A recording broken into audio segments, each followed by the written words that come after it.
2024 was the hottest year ever.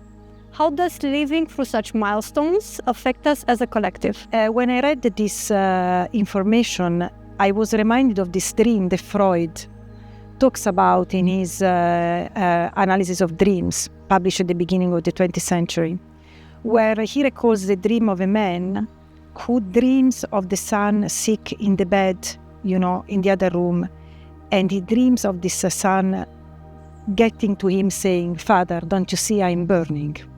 And then the father gets up and goes in the other room and sees that actually the son is on fire. I would twist a little bit saying we should perhaps say not "Father, don't you see we are burning," but is the planet that tells us, "But don't you see that the planet is on fire," no?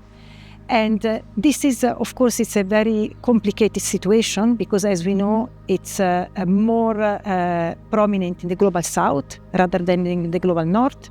So climate change has already happened to a certain extent in the global south.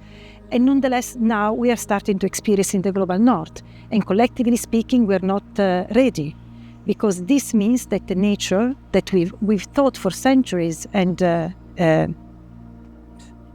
more than centuries, a million of years, that it was stable, is not stable anymore, is not benign anymore, is not this mother archetype, no, that is here for us, but rather is something different. There is something is happening that is altering the status quo of the psychological relationship of human beings and nature. And fire is a very interesting element because, in research about climate change, usually the images that are used are of little bears on a piece of ice, but this doesn't quite relate to human beings.